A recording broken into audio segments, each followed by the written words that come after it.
Përshëndetje të nderuar shikues, mirë se po takohemi në emisionin shpirtëror jam mes nesh. Emision ky që i kushtohet trashëgimisë kulturore e shpirtërore. Në këtë epizod ndodhemi në xhaminë e Haxhi Shefketit në qytetin e Kumanovës, për të mësuar më shumë se cili është historiku i kësaj xhamie, çfarë e karakterizon atë, cila është specifika apo tradita e kësaj xhamie. Ai i cili na shoqëron në këtë bashkëbisedim është Hoxha Recep Efendi Bekteshi, me të cilin do të flasim për të gjitha detajat. Hoxhë nderuar, ky emision i kushtohet trashëgimisë kulturore e shpirtërore, objekteve të kultit dhe historikut të tyre. Kur jemi tek xhamia e Haxhi Shefketit, cili është historiku i kësaj xhamie? Fillimisht dua ta puntencoj se kjo xhami është xhamia e tretë e qytetit të Kumanovës, e cila ka filluar me ndërtimin e saj në vitin 2009 dhe është lëshuar në përdorim në vitin 2010.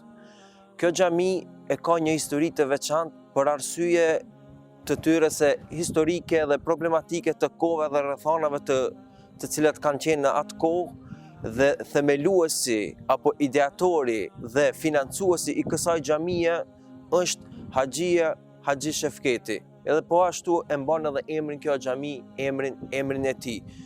Kjo xhami ka edhe minaren e saj dhe minarja është ndërtuar në vitin 2012. Dhe kjo xhami në vitin 2009 ka filluar të ndërtohet dhe ndërsa është lëshuar në përdorim në vitin 2010 për shkak problematikave të asaj kohe, sepse nuk kanë lejuar që të ndërtohet xhami në qytetin e Kumanovës të arsyetimeve të ndryshme. Ideja për ndërtimin e kësaj xhamie nga vet iniciatori dhe financuesi i kësaj xhamie ka filluar duke e ndëgjuar një hadith të pejgamberit alayhis salatu wassalam se kush e ndërton një shtëpi të Zotit, Allahu xhalla xhelalu do t'ia ndërtojë një pallat në xhennet. Dhe potencon dhe thot, prej asaj dite që e kam dëgjuar këtë hadith të pejgamberit alayhis salatu wassalam, vazhdimisht në 5 kohë namaz dhe vazhdimisht në jetën e përditshme e kam lutur Allahun xhalla xhelaluhu që të ma mundësoj që ta ndërtoj një xhami, një objekt, një xhami. Dhe lutja e tij thot, lutja ime thot, nuk ka zgjatë shumë që Allahu ma ka pranu. Thot, pas 27 viteve, Allahu ma pranon duan, lutjen, dhe thot, elhamdulillah që kam arrit dhe kam përfundu, dhe është financuesi kryesor, mirëmbajtësi kryesor i kësaj xhamie. Emërtimin e saj, për emërtimin ka qenë kundër, sepse nuk ka dëshiruar që të jetë emri i tij, por me iniciativën dhe kërkesën dhe këmbguljen e disa hoxhallarëve të trojeve tona, të cilët janë në përpostet udhëhecës të institucionit fetar, kanë kërkuar që xhamia ta mbaj emrin e tij. Kjo xhami është në sipërfaqe prej 1960 metra katror, ku posedon edhe parkun, posedon oborrin dhe posedon edhe parkingun e saj. Dhe kjo xhami është prej xhamive të cilët e karakterizon, apo më mirë të them një herë fillimisht, shihet dhe ka pamje nga autobani, rruga e cila e lidh Kumanovën me Shkupin. Dhe është një prej xhamive e cila shihet dhe frekuentohet më shumë nga udhëtarët dhe të cilët kalojnë këndej dhe shihet dhe e kanë më të qashme, më të afërt për në xhami. Çfarë karakterizon të themi këtë xhami, cila është specifika apo tradita e kësaj xhamie të themi? Po, pikërisht pa. Karakteristikët e kësaj xhamie janë disa karakteristika pak të veçanta, por që kanë një vlerë edhe tradicionale dhe janë shumë të rëndësishme të potencohen. Ndoshta në shikim të parë njerëzit nuk e vrejnë dhe nuk e dinë, por është e rëndësishme ta përmendim dhe që të informohen të gjithë, sepse një prej karakteristikave të veçanta të kësaj xhamie është sepse ne jemi mësuar të shohim xhamit me kupol, jemi mësuar të shohim xhami moderne dhe jo që jemi kundër kësaj, por momentin kur ka fillu iniciativa e ndërtimit të kësaj xhamie, ideja ka qenë që të ndërtohet një xhami në këtë formë, në formë të katrorit, me qëllim që të mbahet tradita ballkanike e ndërtimit të xhamive. Dhe mund të vërejmë edhe në për xhamit edhe më të vjetra se kjo, në për vendet e Ballkanit, të cilët e kanë po në këtë formë, në formën e katrorit, që është tradicionalisht ndërtimi i xhamive ballkanike dhe njihet kjo arkitekturë, nëse mund të them kështu, arkitektura ballkanike e objekteve fetare apo xhamive fetare. kjo xhami po ashtu nuk është edhe me madhësi shumë të madhe, por i plotson nevojat e popullatës dhe xhamatit të rrethinës. Xhamia i nxen xhamat mbrenda parafërsisht dikun 450 xhamat. Kjo xhami ka dhe disa tradita dhe rregulla parime të cilat ne mundohemi me i mbajt ato në krye, domethënë iniciativa e institucionit. Pra, siç e kemi edhe mësim besimin, vijon dhe mbahet dhe vazhdon ky aktivitet dhe kontribut i yni sadopak qoftë ky, mundohemi që ta kontribuojmë në shoqëri duke i edukuar të rinjt, duke i mësuar të rinjt në mësim besim, duke u mësuar leximin e Kur'anit dhe duke i edukuar në frymën islame dhe që të reflektojmë pastaj në shoqëri, në familje dhe kështu me radhë dhe që të jemi një shembull i mirë që ta përmirësojmë vetveten, ta përmirësojmë edhe shoqërinë.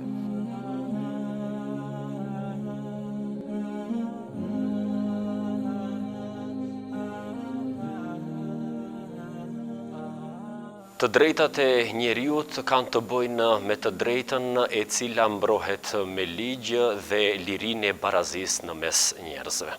E drejta ligjore, sociale, kulturore, ose etike e lirisë. Hoxhë nderuar, cilat janë të drejtat e grave dhe të burrave sipas Kuranit? Si i trajton në role? A'udhu billahi minash shaitanir rajim. Bismillahir rahmanir rahim. Alhamdulillah wassalatu wassalamu ala rasulillah. Në Kur'anin famulart, Allahu Gjalla Gjalaluhu dua ta potencoj se rolet e burrave dhe të grave trajtohen të barabartë dhe por kanë përgjegjësi të ndryshme nga natyrshmëria e tyre. Allahu Gjalla Gjalaluhu në Kur'anin Kerim dua ta përmend edhe një detaj i vogël që Allahu Gjalla Gjalaluhu në Kur'anin Kerim në 24 vende i përmend burrat, 24 vende i përmend gratë. Por kjo është një lloj barazie për në aspektin shpirtëror.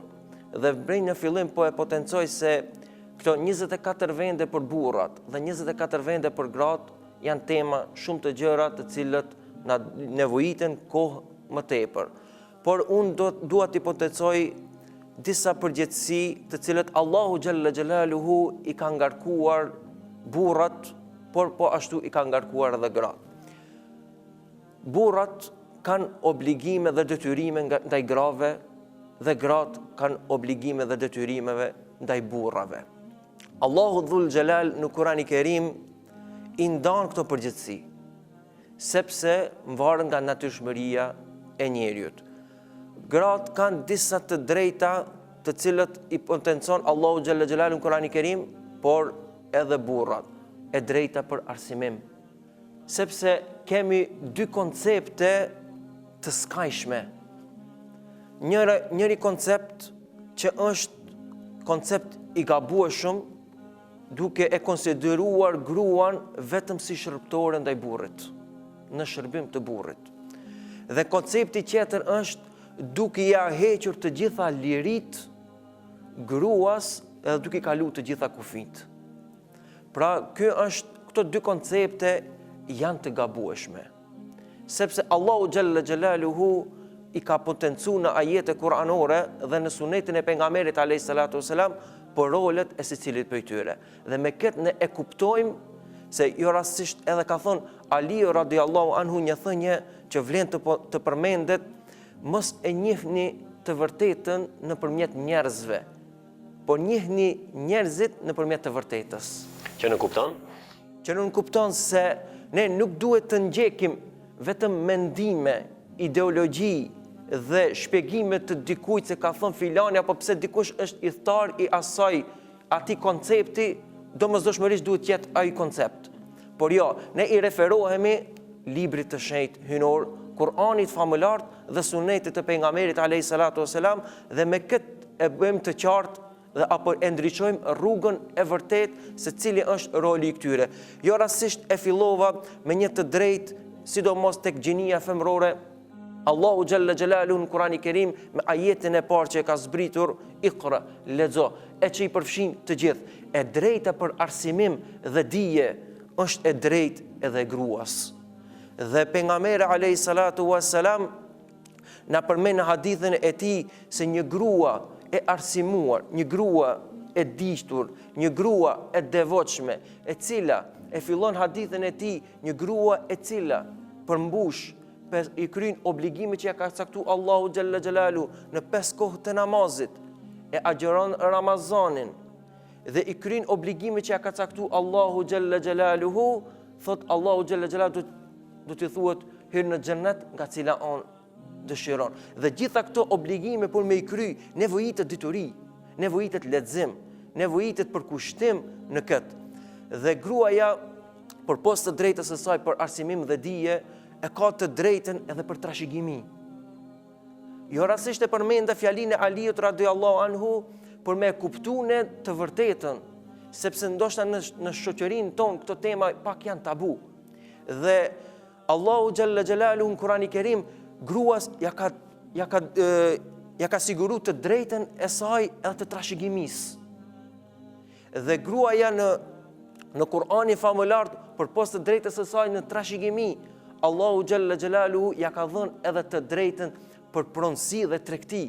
Jo rastisht e kemi edhe shembullin e jetës së pejgamberit alayhi salatu wasalam, bashkëshortja e tij Hatixha, e cila ishte edhe tregtare e suksesshme.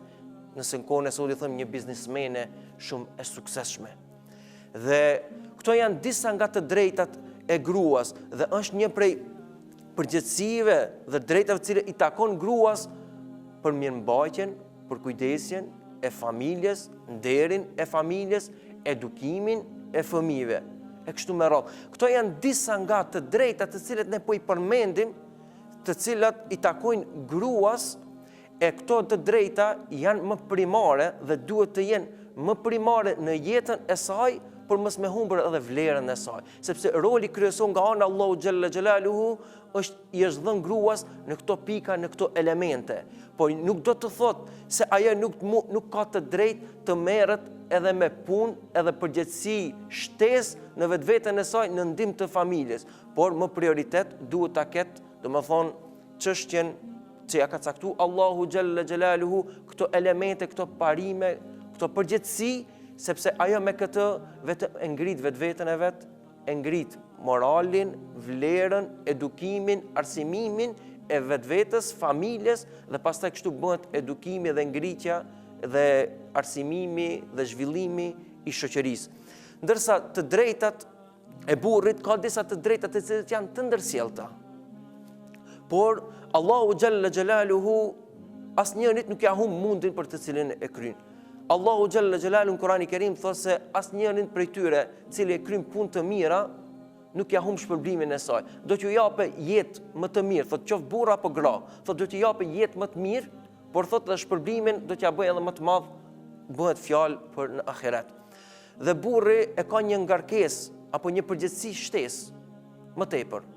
Është përgjegjësia e financimit të familjes, është përgjegjësia e mirëmbajtjes të familjes, të cilën përgjegjësi nuk e ka të ngarkuar nga ana Allahu xhalla xhelalu gruaja. Vullnetarisht mund të merr pjesë aty, por nuk ka përgjegjësi para Allahu xhalla xhelalu. Por nëse merr pjesë dhe ndihmon në familje, në mirëmbajtjen e familjes, vetëm vullnetarisht veprat vullnetare kanë edhe shpërblimin e tyre. Dhe tek Allahu xhalla xhelaluhu do ta ketë edhe shpërblimin e saj. Por burri e ka për obligim, nëse nuk arrin ta përmbush këtë përgjegjësi, do t'jep llogari para Allahu xhalla xhelaluhu. Dhe jo rastisht tha se Allahu xhalla xhelaluhu në atë aspektin shpirtëror janë të barabartë sikur burri, sikur gruaja, ndërsa në rolet e tyre dallojnë nga natyrshmëria e tyre. Dhe Allahu xhalla xhelaluhu i përmend të gjithë burrat dhe gratë të cilët kryejnë vepra të mira dhe mundohen të ecën në rrugën e Zotit, më të dashur cilët janë tek Allahu janë ata të cilët janë më të devotshëm. Kjo është për në atë aspektin shpirtëror. Xheneti dhe xhehenemi është edhe për burrat edhe për gratë. Llogaridhënia është edhe për burrat edhe për gratë. Por përgjegjësitë, rolet e tyre në këtë botë, në shoqëri dhe në familje dallojnë nga natyrshmëria e tyre, për të cilën është temë e gjerë dhe ka shumë për të folë dhe për të shpjeguar. Një specifik e veçantë është aspekti i ndërsjellët i të drejtave dhe përgjegjësive burrit dhe gruas. Allahu Gjelle Gjelaluhu e ka përmendur në Kurani Kerim se të drejtat e burrit dhe të gruas janë të balancuara dhe janë të barabarta, por që kanë përgjegjësi sipas të drejtës dhe natyrshmërisë së tyre. Dua të potencoj edhe ajetin kuranor që Allahu Gjelle Gjelaluhu e përmend këtu se martesa është apo një element, një pjesë e ajetit kuranor që martesa është për me pas dashuri dhe harmoni, mëshirë, rahmet me njëri tjetrin, sepse burri dhe gruaja janë aleat të njëri tjetrit për vepra të mira. Dhe gjithë problematikat në shoqërinë tonë që ndodhin në problematikat martesore janë pikërisht sepse nuk i njohin të drejtat dhe obligimet që i kanë burri ndaj gruas dhe gruaja ndaj burrit. Dhe si rezultat i mosnjohjes e mosbatimit të tyre vije deri tek konflikti, përkeqësimi edhe deri tek ndarja e çifteve bashkëtorë. Dhe për këtë arsye dua t'i përmend këto të drejta, këto elemente që janë shumë të vëmendshëm të rinjt, çiftet bashkëtorë dhe çdo problem që e kanë në jetën e tyre bashkëtorë, dhe s'ka dyshim se çdo çift bashkëtor do të përjetoje një krizë, nëse mund t'i them, dhe do t'i kenë problematikat e tyre, mosmarrveshje dhe keqkuptimet e tyre brenda jetës së tyre bashkëtorë. Por ato mosmarrveshje, ato keqkuptime, ato moskuptime në jetën bashkëtorë nuk duhen me qenë shkak për ndarjen dhe përkeqësimin e gjendjes dhe jetës martesore të tyre, por duhen me qenë shkak për plotësim, për njoftim më tepër me njëri tjetrin, për ta njohur më tepër njëri tjetrin dhe për ta shtuar dashurinë, harmoninë dhe mëshirën që përmend Allahu xhalla xhala ndaj njëri tjetrit. Që në fakt këtu kuptojmë se çifti duhet të ketë raport reciprok. Raporti reciprok, pikërisht pra kjo, çifti bashkëtorë duhet të ketë një raport reciprok ndaj njëri tjetrit dhe duhet të konsultohen me njëri tjetrin dhe duhet të bisedojnë me njëri tjetrin dhe duhet të i referohen këtyre elemente, këtyre të drejtave dhe obligime që i ka caktuar Zoti për ta zgjidhur problemin e tyre, apo më mirë të thon troç, për me e kuptu se cili është fajtori, cili e ka shkelur një të drejtë të tjetrit. Edhe pse faji gjithmonë vetë tjetër. Pikërisht. Në Islam, të drejta dhe detyrat e burrave dhe grave përcaktohen në Kur'an dhe në traditën pejgamberike, pra në sunetin pejgamberit alayhis salam, duke marrë parasysh natyrën dhe përgjegjësitë e tyre në familje dhe shoqëri. Barazia gjinore në Islam nuk nënkupton njësojshmëri në çdo aspekt, por një barazi të drejtë ku të dyja gjinit kanë të drejta dhe përgjegjësi të përshtatura me natyrën e tyre. Barazia e burrit dhe gruas sipas Kur'anit është sepse Allahu xhalla xhelal në Kur'anin e Kerim e pohon se burrat dhe gratë janë krijuar nga i njëjti burim dhe kanë vlerë të barabartë para Allahu xhalla xhelalu. Ku thot në surën Nisa, ajetin e parë, o ju njerëz, keni frikë Allahun xhalla xhelaluhu, i cili ju krijoi prej një njeriu të vetëm, pra bëhet fjalë prej Ademit alayhis salam, e prej tij krijoi bashkëshorten e tij dhe prej atyre të dyve përhapi shumë burra e gra. Në Islam, vlera e individit përcaktohet nga devotshmëria dhe veprat e mira, e jo nga gjinia. Allahu xhalla xhelalu këtë na përmend në Kur'anin e Kerim. Çfarë na jep të kuptojmë? Na jep me kuptu se Allah këtë deshta ta them dhe ta potencoj. Allahu në Kur'anin e Kerim e përmend se më i ndershmi thot nga ju tek Allahu xhalla xhelalu është ai i cili është më i devotshëm. Këtu i përfshin edhe burrat edhe gratë. Pra Allahu xhalla xhelalu vlerën e individit nuk e bën të dallueshme nga gjinia, por nga veprat e mira. Mundet me qenë një grua shumë më e mirë dhe më e dashur tek Allahu xhalla xhelaluhu për shkak të devotshmërisë së saj sa burrat. Dhe kemi shembullin në Kur'anin e Kerim, po e potencoj, në Kur'anin e Kerim Allahu xhalla xhelaluhu në një sure përmend surën Nisa, surja e grave. Ndërsa është një sure tjetër, nuk deshta ta largoj këtë, është surja Maryam, nana e Isait alayhis salam, që ka një vlerë të madhe që Allahu xhalla xhelalu atë vlerë nuk ja ka humb dhe e përmend edhe në Kur'anin e Kerim, që ka zbritur edhe një sure të Kur'anit e Kerimit me emrin e saj. Dhe kemi kaptin apostafat vetëm për gruan.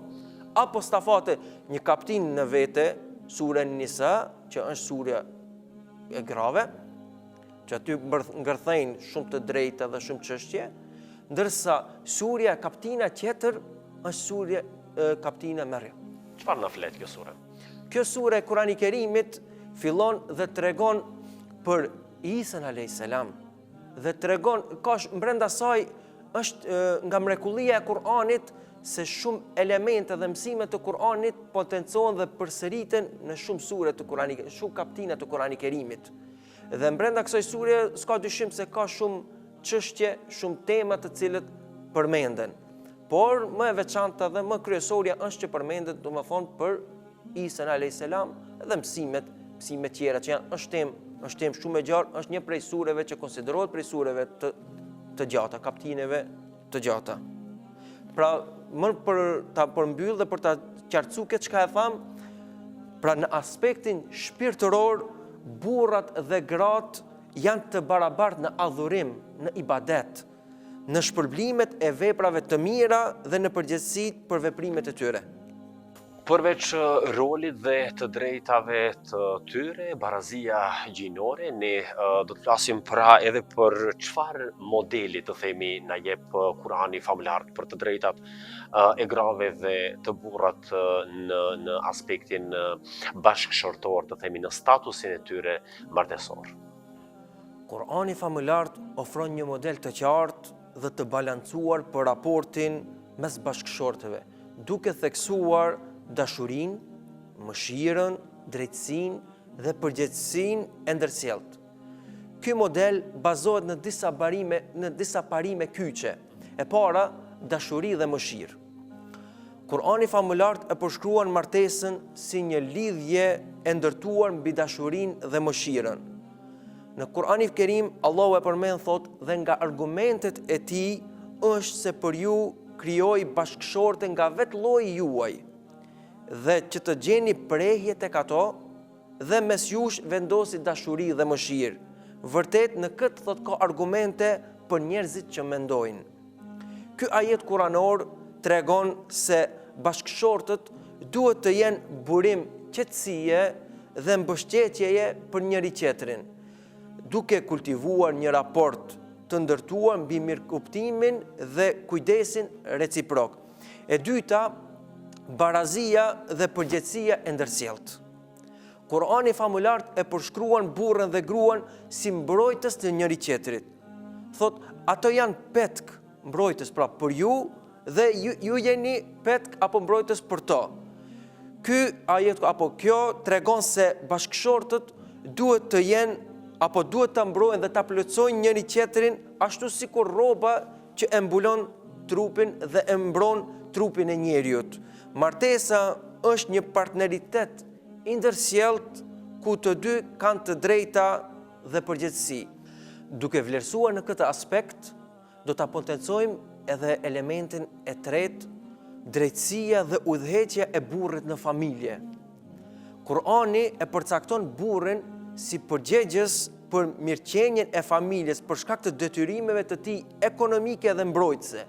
Allahu Gjelle Gjelalu në Kurani Kerim e përmend thot, burrat janë kujdestar të grave, nga se Allahu i ka dhënë disave përparësi ndaj të tjerëve dhe nga se ato shpenzojnë nga pasuria e tyre. Kjo nuk do të thot superioritet i burrit ndaj gruas, por një ndarje e përgjegjësive ku burri është përgjegjës për sigurimin material dhe udhëheqjen me drejtësi, ndërsa gruaja ka të drejtën e respektit dhe sigurisë. E katërta, mirësia dhe sjellja e butë ndaj grave. Pejgamberi alayhis salatu vesselam ka thonë, më i miri për jush është ai i cili është më i mirë me familjen e tij. Kurani famullar urdhëron dhe thotë që burrat të sillen mirë me gratë e tyre, duke potencuar dhe duke thënë, dhe silluni mirë me to. Nëse gjeni neverin ndaj tyre, ndoshta nuk e pëlqeni diçka, ndërsa Allahu ka vendosur në të shumë të mira për ju. Ky ajet inkurajon mirëkuptimin dhe durimin në marrëdhëniet bashkëshortore. Ky ajet pra na nxit, na motivon që të kemi një lidhje reciproke, dashuri reciproke ndaj njëri tjetrit, ta mëshirojmë njëri tjetrin, ta kuptojmë njëri tjetrin, të konsultojmë me njëri tjetrin dhe t'ja mbulojmë të metat njëri tjetrit. Dhe të jemi të drejtë ndaj njëri tjetrit apo jo? Pikërisht, pa, kjo është. Hoxhi nderuar, unë të falenderoj shumë që ju gjetët kohë dhe hapësirë për të folur për këtë temë dhe ju falenderoj gjithashtu që na keni mirëpritur në xhamin tuaj. Falënderimi është i ndërsjellët. Zoti ju shpërbleft për kohën, mundin dhe mundësinë e dhonë dhe që keni zgjedhur që të jemi në emisionin tuaj, po ashtu i falenderojmë të gjithë shikuesit e televizionit tuaj Alsatem, të cilët ndajnë kohë, na ndëgjojnë, na përcjellin dhe ti ndëgjojnë këto këshilla, këto elemente, këto mësime të pakta të cilët kanë nevojë për një trajtim edhe më të gjerë. Lut Zotin që ti kënaqur me ne, na e pranoj veprat e mira, na mundsoj sa më tepër të kryejmë veprat e mira, të jemi të drejtë në lidhjen bashkëshortore, mos i hyjmë në hak të tjetrit, të ndihmojmë njëri tjetrit, të kemi lidhjen më të mirë dhe më të fortë ndaj njëri tjetrit, na shtoj Zoti dashurinë ndaj njëri tjetrit, mirëkuptimin ndaj njëri tjetrit dhe të mos kemi probleme, dha Zotit mos kemi probleme familjare dhe shoqërore, sepse këto probleme reflektojnë pastaj edhe në shoqëri. Ju falenderoj. Mesazhe shumë të bukura, unë ju falenderoj. Të nderuar shikues, këtu jemi në fund të këtij bashkëbisedimi deri në emisionin e ardhshëm. Mirupafshim.